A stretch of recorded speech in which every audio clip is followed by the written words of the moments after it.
제 몸이 머리에서 발끝까지 아주 그냥 수만 볼트의 전기가 확 하고 훑고 지나가는 것 같은 실제 그렇게 느꼈어요.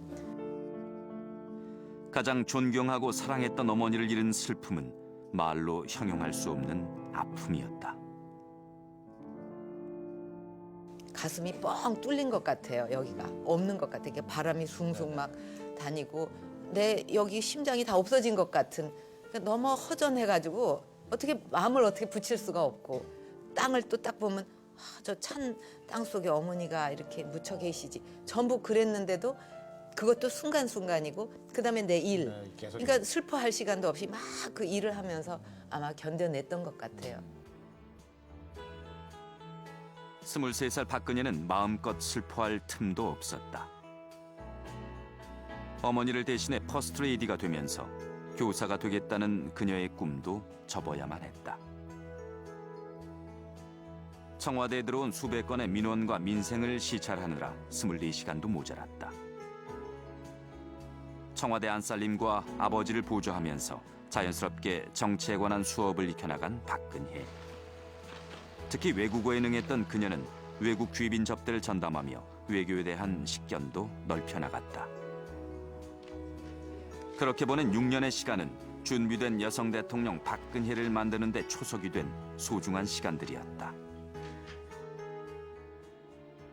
하지만 퍼스트레이디 6년 만에 또다시 비극이 찾아왔다. 어머니에 이어 아버지 박정희 대통령도 총격으로 사망한 것이다.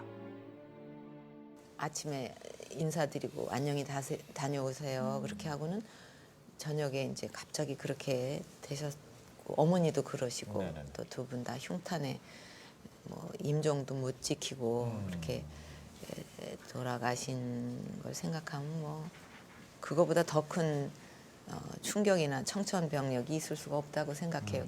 TV에서 어떤 우스운 장면이 나오도 전혀 웃음이 안 나오는 거예요. 부항을 뜨면 뭐 이렇게 퍼런 그 멍이 이렇게 동그란 게 이만큼씩 그게 그냥 온몸에 막 이렇게 다 있는 거에서 어머 내가 어디 얻어맞은 것도 아닌데 이거 웬일이지 막 놀래가지고 이제 병원에서 물어봤더니 아마 이제 너무 큰 충격을 받았을 때는 아마 피가 그렇게 몰리는 경우도 있는가 보죠. 그래서 아버지의 죽음에 대한 충격이 채 가시기도 전에 그녀는 청와대를 떠나 신당동 사저로 돌아갔다. 16년간의 청와대 생활을 청산하고 국민의 한 사람으로 돌아간 박근혜.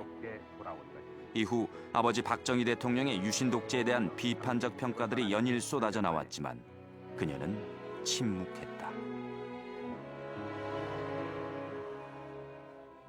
그리고 서서히 사람들의 기억에서 사라지기 시작했다.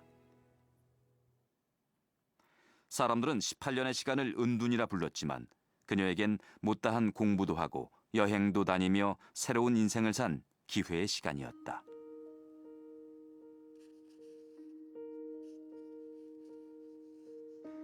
또 차분히 글을 쓰며 마음의 평안을 찾아 나선 치유의 시간들이었다.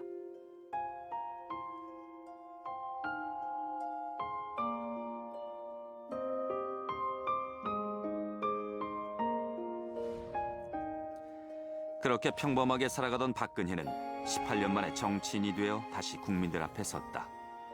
어린 시절부터 아버지 곁에서 격변의 한국 정치 근대사와 경제 중흥기를 보고 배우며 성장한 박근혜. 퍼스트레이디를 거치며 국모로서의 역할을 수행했고 최초의 여성 당수가 돼 위기의 당을 살려내는 선거의 여왕으로 평가받았다.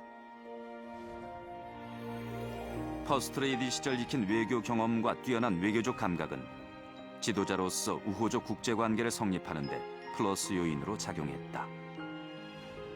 특히 지난 2000년 메르켈 독일 여성 총리와의 인연은 여성 대통령 박근혜의 꿈을 구체화시키는 좋은 자극제가 됐다.